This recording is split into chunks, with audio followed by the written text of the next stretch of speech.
And yes, we are back. Shout outs to us. Hold on. Shout outs to us for making it back. All of us, me, you. And today we're going to be watching Why Isn't Gaming Fun Anymore? That's the title of the video.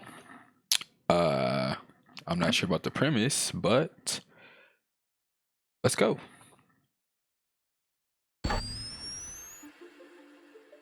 Listen, guys, here's the thing.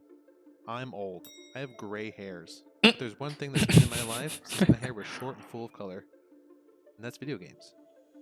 But recently, I've realized that I spend a lot more time consuming content about video games than I do actually playing video games. I'm not gonna lie. This is kind of why I do gaming content now, because I feel the exact same. For some reason, I don't feel like this anymore, but I always felt like I didn't have the mental capacity to play a game, but I did mind listening to snippets and clippets of other people playing the game and enjoying the game, or maybe not enjoying the game, or complaining about the game on my behalf. I don't know what it is, but there is definitely something magical. Maybe not magical, but it's definitely something about watching someone play a game you really want to play, but you just can't like bring yourself to play. There's something there. Like, I don't play League, but sometimes I watch Tyler One play League. Right? I don't play some people. It requires a certain personality also. Like, I haven't watched. I can't watch Osmond Gold play games, but I can watch him talk about games all day. It's weird. In fact, in the past couple of years, there's been months at a time where I did not play a single minute of video games. And it most certainly is not because I'm a Um, yeah, I feel like if you have experienced this, that's like a modern guy sign of like a midlife crisis. If you can go months without playing a game, but nothing has like really changed in your life, and you're sober, that's like a midlife crisis happening before your eyes. busy and accomplished adult with a roaring career and social life. Because quite the opposite. My life mostly revolves around watching YouTube videos, streams, and shows, but I actively miss playing video games and spending countless hours immersing myself in creative worlds and game systems, and it seems like I'm the only one with this problem. All of my friends Trust me, you are not the only one with this problem. Trust me, not even close. still have the games that they're obsessed with and play all the time. I personally don't enjoy most of those games since apparently I'm a boomer that hates games now. So what's the deal? Am I growing out of this hobby that I've loved for so long? Or perhaps I'm just jaded from the infestation of corporate greed and its insatiable hunger for infinite growth afflicted upon us at every corner, in every game, with cash shops and battle passes, so many battle passes, and coins, and the crystals you have to buy, and the crystals, you don't get the right amount of crystals, and it doesn't make sense for all the items in the shop because you have a little left over because they want you to spend more money. I had that experience with Path of Exile. I have always been a casual Path of Exile player, but when I learned how like the stuff you want, it bundles it so weird, just so you just don't have just the right amount for, 3 items. You have enough for 2 items, but never three, or you don't have enough for the item you really want, but you have enough for the tier under the item. I was like, Path of Exile, you are. You know what? Here's my $60. Never again. Path of Exile is the only game. I think Path of Exile, League are the only games I spend money on that are free to play. Won't happen again. It just won't happen again. Or maybe games are just bad now. That too. Or is it some other nuanced collection of reasons that I'm going to spend the rest of this video It's definitely both. exploring and talking about? Yeah, no, games are definitely just bad now.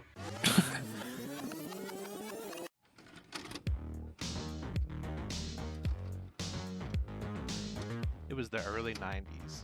One of my earliest, most vivid memories of video games was the Christmas that I got a Super Nintendo. I got this Mickey Mouse game called The Magical Quest, starring Mickey Mouse. I remember just laying down in my living room for hours playing on my little CRT TV. It was like crack to my tiny little underdeveloped brain, just seeing pixels moving at my command. I was hooked. And that was it. The floodgates were open. Throwing Foot Clan ninjas into the screen in Turtles of Time, collecting all the letters in Donkey Kong Country, Stomping Koopas. in Super Mario World, solving puzzles. I'm not gonna lie. I do vividly remember having a Super Nintendo, playing like so many Super Nintendo games. There was a special charm about literally not even understanding what was, I couldn't even really comprehend what was going on, but I could put a controller in my hands and I understood you could jump on stuff and press stuff and there were objectives, but I couldn't like articulate it. But it was just so innovative. Like as a kid, like I didn't have a phone, so all I had was this. And I vividly remember. Can't tell you how many days we spent playing Super Mario World before we actually beat it on accident. Puzzles with all the cool items and the Link to the Past, that kick-ass intro in Super Metroid. I was hyped and stressed out of my little mind for that. This era was peak gaming and would forever solidify me as a Nintendo fanboy. But then, a few years later, the most fateful day of any kid growing up in the mid-90s, the Christmas where I got my... It was that sick-ass green one that was bundled with Donkey Kong 64 and that little RAM pack. But now, games were 3D. Donkey Kong, Mario, Zelda, all had an entirely... Never beat Donkey Kong 64. Never beat this. My grandma loved this, and we beat this. I think I beat this. Yeah, I beat this. New dimension to explore, opening up so many gameplay options. But that wasn't all, because you could play with 4 players. Mario Kart, Mario Party, Smash Bros, the rise of party games. You could sit on the couch with your friends, smacking controllers out of each other's hands, accuse them of cheating, ruin friendships. It was great. But party games weren't the only thing that benefited from the 4 controller slots. Yep. Multiplayer first-person shooters. Yep. My friends and I spent countless hours on GoldenEye 64. We even used to get cardboard My boxes mom. and tape them up to the screen to section it off so that you couldn't screen look. My mom and our uncles used to play us in this, and they had more fun than us. I didn't understand. I didn't like what is a pistol? How am I keep getting shot? And they're like, haha. I'm like, dude, I don't understand. I'm a Mario guy, not a GoldenEye guy. Took that shit very seriously. Now, by this time, first-person shooters already existed on PC, but I had the crappiest Dell that was cheap and out of date even for the late 90s. Though I was still able to play bangers like Roller Coaster Tycoon, Age of Empires 2, StarCraft, I knew the PC was eventually going to be where it's at for me. But for now, the next console era was upon us.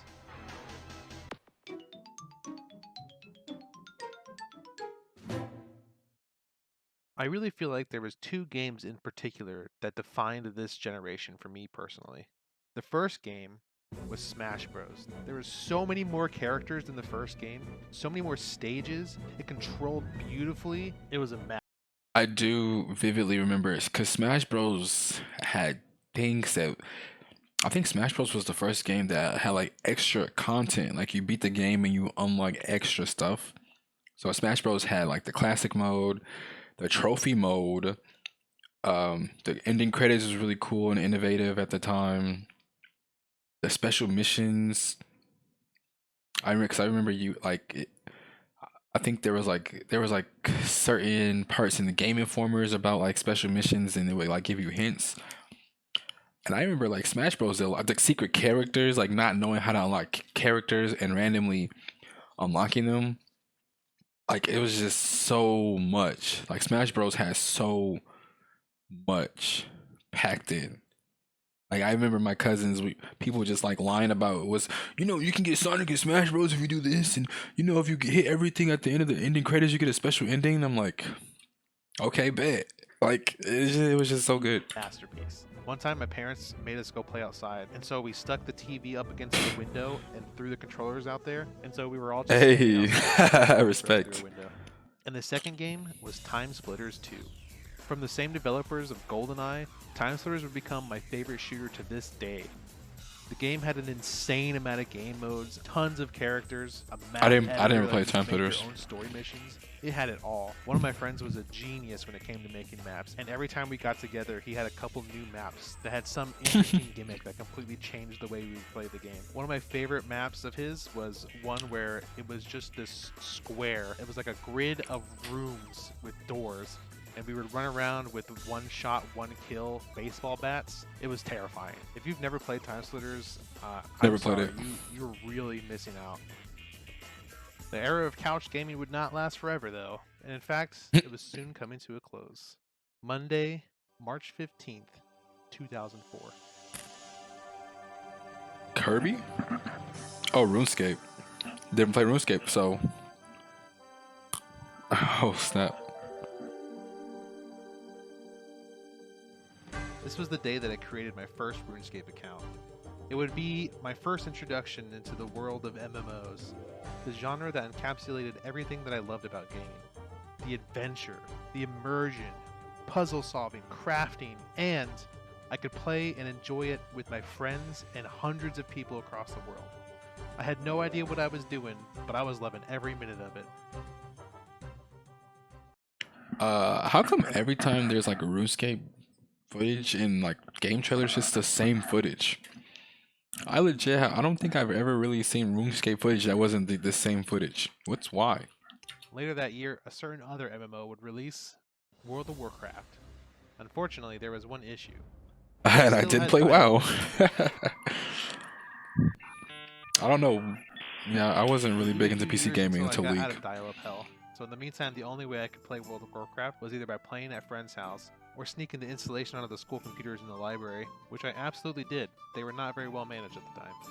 I wouldn't hit max level in World of Warcraft until the tail end of Burning Crusade just before Wrath. But by then, World of Warcraft was the game that I played, and it would remain that way for several years until about halfway through my senior year of high school. That's when I got beta access to StarCraft II: Wings of Liberty. Dang. My friends and I were I didn't play so hyped for this game. StarCraft. We spent every day in school in our computer class just playing StarCraft 2. I fell in love with competitive gaming and esports because of StarCraft 2. It was the first game that I actually tried to play competitively and work my way up a ranked ladder. I would practice almost every day with friends, watch Day 9 and Husky videos, aspirations of going pro. I only ever made it to Plat, but getting to Plat felt incredible. I remember my friend and I used to wake up at like 5 in the morning to watch the GSL. And in 2011, as a broke college student, I won't lie though. There is, I think there's only probably been a few games that done this for me, but legitimately there is no better feeling than. I'm not gonna say no better feeling, but it is a great feeling to be so addicted to a game that the first thing you do, you wake up, you play that game.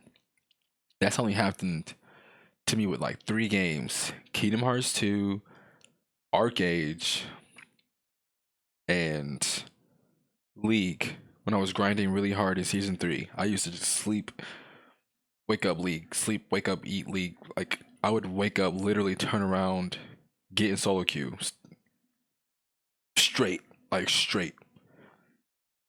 Same thing with Kingdom Hearts 2. Kingdom Hearts 2, I just wake up, Kingdom Hearts 2. I'm there. Arcade, because we had to like watch mob world bosses, so it was kind of fun. But yeah, not too many games other than that has done that for me. in Orlando, Florida, I bought a ticket to MLG using a literal bag of coins. But it was such an incredible experience. My friends and I got to meet all of our favorite players, Huck, In Control.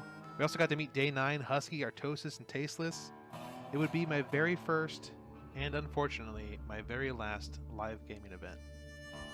And eventually, StarCraft 2 would give way to League of Legends, which a few years later gave way to Smite, which would be the last competitive esport game that I played seriously. None of them really grabbed me in the same way that StarCraft 2 did, and I'm not sure any other competitive esport ever will. This was about the peak of gaming in my life. The best of it all came before. And just for clarity purposes, in my opinion, there is nothing wrong with like not wanting to be competitive in esports. Like I get it. You do want to be revered for your passion at some point, and that does kind of drive you. That's what drove me to grind super hard in League. I wanted people to acknowledge I could get diamond more than anything because I knew I could do it, and that's why I did it. But and that's probably why I don't play games that hard anymore because I realize you don't really get anything from it. You don't feel anything. That's probably what happened. Like he realized after meeting those guys and seeing them, they're just normal people who are good at like a game. It's not as satisfying as you would think. It's kind of the opposite. And I feel like I can pinpoint the exact year that the steep slope downward began. And that year was 2014. This was the year that StarCraft was all but dead. The year Warlords of Draenor came out, the first ever World of Warcraft expansion that I did not buy or play. This was the year Destiny released and was a massive disappointment. This was the year that Smite introduced loot boxes. This was the year that WildStar released and failed. Yeah, And every WildStar, year no. on from this point just seemed to be one big disappointment after another.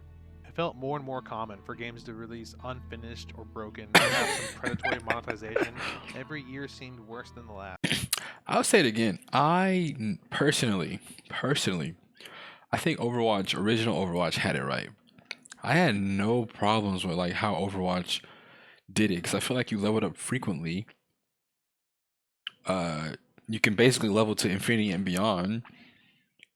I think they could have. I feel like they could have done more with golden guns. I feel like golden guns was kind of lazy, but I feel like the sprays and stuff. They could have just kept adding more sprays, fan submitted sprays, community like sprays.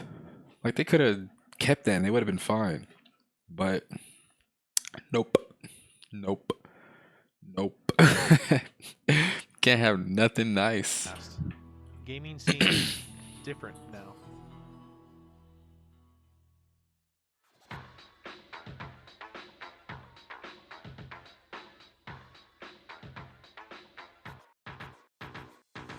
The gaming industry has grown incredibly fast since I first picked up a controller. In fact, in 2021, the games industry raked in more cash than music and film combined. A good bit of this growth can be attributed to the rise of mobile gaming, which in 2021 made up 45% of the total revenue in the industry. Disgusting. And of course, the stench of this heaping pile of cash would not go unnoticed by the insectoid swarm of C-suite executives. And with their grubby little shit-stained appendages and their dungus touch, they've pushed hard to make console and PC gaming monetization more closely resemble that of a mobile game, attempting to normalize all the same underhanded tactics which apply psychological manipulation in various ways to pry as much money as they can out of its users in a predatory manner. Whether it's feeding off of players' addictions by implementing gambling adjacent mechanics, or their frustration by creating problems and selling back the solutions, or FOMO with limited time, buy now expensive skins. The online nature of the live service model has primed games for these sort of exploitations. Which is sad, by the way. Shoutouts to indies, shoutouts to modders. Sad. It's not completely without its pushback, though, as we gamers have been successful in combating some of these changes, as is the case with loot boxes, as we've pretty much eradicated those from most PC and console games at this point. So it definitely seems like a losing battle, as every year more ground gives way to the normalization of such strategies, in like a one step forward, 10 step back kind of way. For example, if we look back, it wasn't that long ago when DLC was considered outrageous. It was seen as devs taking content out of the original game and holding it back to sell later. But as always, the ground gave way, and the conversation shifted to whether or not it was day one DLC, or how much effort they put into the DLC, if the content was worth it. Fast forward to today, where similar conversations are being had about the pay-to-win debate, where at first any pay-to-win is completely unacceptable, to now being able to find conversations about how a certain game is not that pay-to-win. But complaining about monetization in games is nothing new or original. In fact, it's an oversaturated market. Here's my thing. Because me personally, I've never been on the worst end of pay to win, but I have seen what it does to a game. Pay to win ruined my arcade server because people were just working, or they were rich in real life, so they were just buying in-game gold cheap, using it to upgrade their gear, get all into one guild. The one guild controls land. The land gives passive gold and gear. All the normal players who are kind of strong or kind of good at the game naturally gravitate towards the guild that's already winning. So it snuffs out most already organically good talent out in the wild. Yeah, it does suck to be on the losing end of that. And then everyone wants to be buddy buddy with the strongest guild, which is kind of natural. And no one really wants to be the underdog because a game is still a game. You can't treat it like a job. So it's I don't know. But I also didn't know it was that expensive. It's kind of goofy expensive to run an MMO. My thing is it's stupid expensive, like hundreds and hundreds of millions expensive. But they still don't even like they run the game like crap half the time. Half the time devs can't even do anything right. So I feel like it's kind of their fault. Like it's really hard to feel bad for developers who have a game and not once do they think to actively check their forum and like patch up problems that the community is having with the game. Like I honestly feel like if devs could just keep common players happy, Cash App would be fine. People would not care. People would be like, well, it's my favorite hobby. I don't care. Like I know people who like don't even play TFT seriously. TFT is like a side game in League. TFT is like a it's literally just like it's nothing. It's nothing to even ever spend money on. How is there? I know people. I know several people who spent like at least $300 on TFT just for like a little stadium or an avatar. And I'm not knocking it. I'm just saying like that's how willing people are to spend money. And devs cannot get it right ever. And at this point, just feels like beating a dead horse. It seems you'll never get enough people to care about this topic, and until that happens, nothing will change.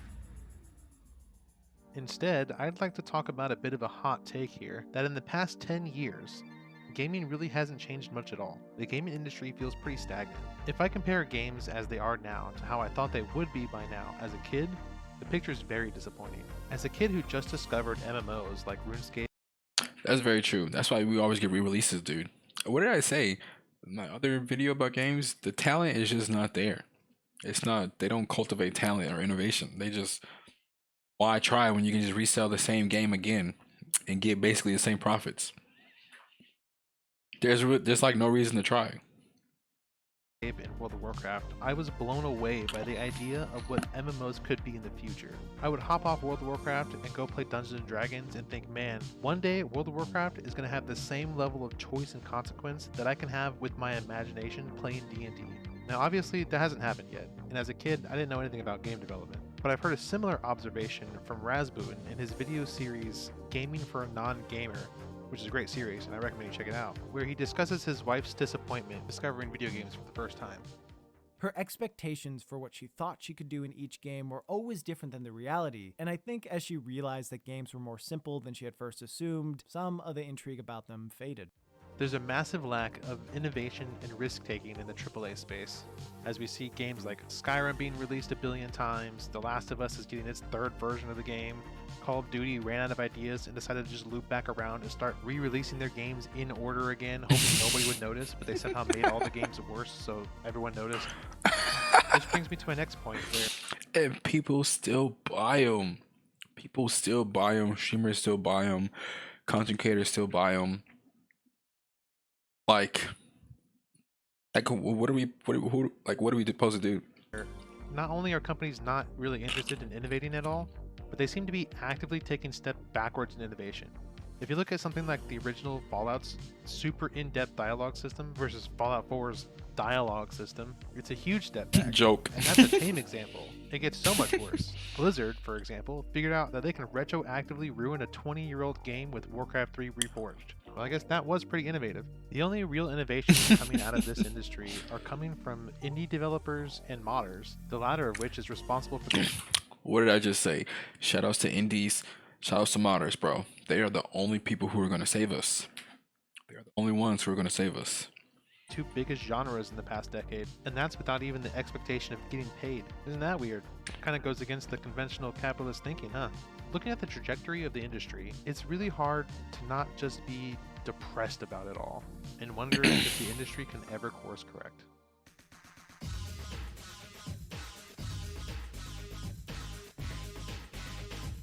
It's weird to think that things like YouTube, Reddit, and all these other social media sites haven't really been around that long. And yet it's sometimes hard to remember what it was like before they existed. These sites have made data mining, crowdsourced information, and video guides all accessible to everyone at all times. In some cases, the internet will have every bit of information about every mechanic and secret in a given game. And this is what the real problem is, in my honest opinion. People are so eager to min max because most gamers abhor losing so bad. I don't know what it is, dude, but most gamers do not like to learn anything new.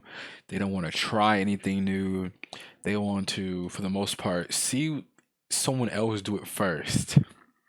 Make sure it's first doable. And if it's not, they want to make sure there's excuses ready. I've seen it so many times. It is crazy. The gymnastics people will jump through to justify them losing in the same game that everyone else has to play where other people can win. It's crazy to me. Before they even release. And all of these things have drastically changed how we play video games. Let's take a look at a game like World of Warcraft. If I had to describe how I feel playing retail WoW in one word, it would be emptiness. Not because of a lack of content necessarily, so much as the game just kind of feels soulless. Where before, the game was about adventure and discovery, it is instead now a game about optimization. It's essentially a solved game where add-ons and logs have optimized gameplay to a T with little room for experimentation or creativity. Which is fine. I mean, no one likes to play suboptimally. I'm not trying to vilify optimization, as it can be quite fun for some people. Take speedrunning, for example. Speedrunning is such an interesting hobby to me. It's something I've always wanted to get into, but I've always felt a little intimidated by. The stuff that people are able to achieve with speedrunning is truly mind-blowing. Some of which is only really possible because of the interconnected nature of modern gaming, where sharing glitches and exploits is part of the fun of collectively iterating on runs to shave off more and more time. But then if you look at something like RuneScape, one of the most solved games that has become literally all about the optimization, you'll find a community who's made it a tradition of coming up with off-the-wall challenges and restrictions inflicted upon their accounts, also known as snowflake accounts, so that they are forced to forge their own path. There's no guide to follow on how to clear one of the hardest raids in old school RuneScape if you're not allowed to leave the swamp zone. But one man, after 3 years of theory crafting, grinding, and 33 very entertaining YouTube videos, was able to accomplish that goal, with hundreds of thousands of people watching and loving it. So clearly, the problem for World of Warcraft isn't just optimization itself. It's that optimization isn't just confined to the few who enjoy it, but instead sort of forced onto everyone else. With all these tools available to everyone and things like Raider.io assigning public completion scores, everyone is expected to be fully optimized or not play the game. Because Again, I'm not sure. Never play WoW. Never been on the opposite side of this, but I do understand MMO. Well, the thing with MMOs is your character isn't as free as you may want it to be. Like you have to be a DPS. Dungeons and raids are built around DPS checks. So sometimes if you're just not doing enough damage in enough time, you're just gonna fail. So that's just kind of the nature of that beast in particular. I don't know. I'm kind of indifferent on it. again, no one likes to play suboptimally. Ignorance truly is bliss. It's my opinion that this is the real reason why World of Warcraft has been struggling. Like Asmongold has said, Blizzard has ignored the casual audience and failed to produce fun and compelling activities that aren't just about the optimization. Instead, they just continue to double down on the raids and dungeons, catering to this nature of gameplay. Now, as of this recording, Dragonflight has not released yet, so maybe that will be the expansion that fixes this issue. But it's not just retail. A lot of players were excited about Classic and logged in expecting to recapture that nostalgic sense of adventure. But things are too different now. The way we play games is too different now. The game didn't seem nearly as hard as they remembered, the world not as vast. But I think it comes down to the fact that every facet of the game has been solved already, and that the joy of the original release lied in the discovery and the journey. Now, this is not everyone's opinion. There's still plenty of people that very much enjoyed Classic. This is mostly just anecdotal sentiment from me and my friends. But I do think that this might be why so many people get excited whenever a new MMO is released. It's a chance to discover things for the first time, to not be beholden to the methods and builds that someone else already figured out and everyone is expected to use. It's funny he says that because for Americans that was WoW, but no other MMO has kind of came close to that because they all come from Korea, or they're Chinese MMOs, or they're Russian MMOs, meaning they've already been in development for so long. The ins and outs are mostly known about them. So by the time they reach here, people already know the game basically. That's the real issue. But again, it is really expensive, so I don't know. A chance for you to be the one that discovers those methods. But for better or for worse, this is just the way the world is now.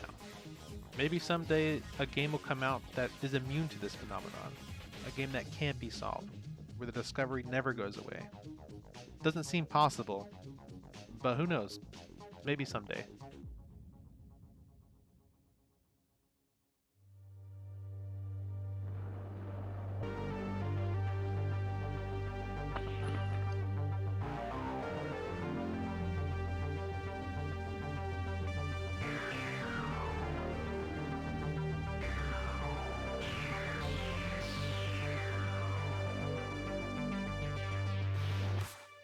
I don't feel like a different person. I feel like I always have been and always will be me. But I've changed my mind and opinions on a lot of things in the past 10 years.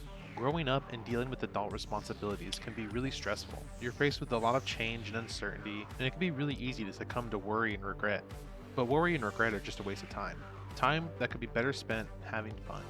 You know, people say video games are a waste of time, but personally, I think that having fun and enjoying your life is the best way to spend your time. But what do you do if you no longer enjoy your favorite hobby? With this fog hanging over my head, I began reminiscing on how I used to enjoy games. I used to spend countless hours grinding the ladder in StarCraft 2, working on refining builds, seeing small improvements over time, making quantifiable progress in a skill feels so good. The dopamine. But today, if you ask me to play just about any competitive game, I could not be fucking bothered. I haven't played League of Legends in like 9 years, but I booted it up a couple of months ago. My friends were telling me about all the new champions and the new Nope. metas and the No. new builds, and Nope. I just wanted to go take a nap. Because my attention span is shot? Is the lack of elasticity in my rotting brain protesting against me trying to shove even more useless shit into it? Maybe both. I used to have the drive to spend hours learning everything I could about a new game. There were times where all I could think about was whatever game I was currently playing. Well, like I just said, these games don't exactly feel new. Even with League and seasons and stuff, it's still the same map. Still right clicking to go to where you have to go. You still have to use QWER. Still have to shop. The League was fun because there was no other game like it in its space. But because League has been in its own space for so long, it's just, it doesn't. If you aren't actively playing League, there's really nothing you can do to even like get excited about it. Thinking about what I wanted to accomplish next, how I was going to do it, and I wouldn't stop until I finished. Nowadays, I'd be lucky to stick with the game for more than a couple weeks before I'm over it, regardless of if I actually finished it or not. So then, are there any games that I do enjoy? After so many disappointing letdowns and trying to enjoy games that just start to annoy me after 2 weeks, this question legitimately crossed my mind. And at the peak of my jadedness, one game proved to me that I did still indeed have the capacity to fall in love with the game. And that game was Valheim. A game that isn't even finished yet, but a game that so perfectly created a sense of adventure and discovery that it reminded me why I love gaming to begin with. So it I haven't played Valheim, so I don't know. seems there may still be remnants of a gamer deep underneath all the jadedness. I've proven to myself that I definitely haven't outgrown the hobby. Maybe I've just been playing the wrong games. And sure, the world is different, and the way we play games is different, but there's still fun to be had.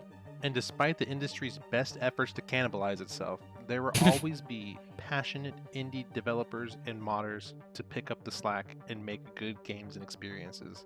And maybe that's enough. Well, it kind of has to be enough. But I'm determined to rekindle my love of gaming. And that will be my New Year's resolution. I will begin my search to find the fun.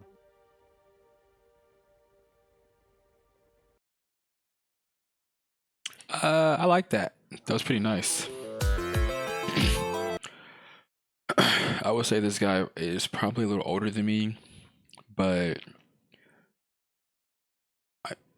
I mean, it's just it really comes down to innovation, in my opinion. Like the GameCube, PlayStation 2, console games were amazing for a very long time. And the problem with online games in the past like decade is the innovation is the innovation is really in the indie games. The indie games kind of lead the AAA business. Like, for example, when Hollow Knight came out, can't when people saw how good Hollow Knight did, they were like, "Oh yeah, we definitely can do this and a little bit better." And I'm sure a lot of concepts were extrapolated from Hollow Knight and used in games that we can't I can't really name off the top of my head. But that's what I mean. Indie games kind of lead innovation in this space because there's just not that much talent. And so same thing with mods. So like even with the new like what I think Grand Blue just got announced, like Grand Blue Rising. Dude, what the heck is Grand Blue Rising? Like are you serious? Grand Blue Rising. And of course people are going to play it, buy it, make content. Will it be good? I don't know. I don't know. But that's the video. Thanks for watching. You know the motto. I appreciate it. Tell someone you love them.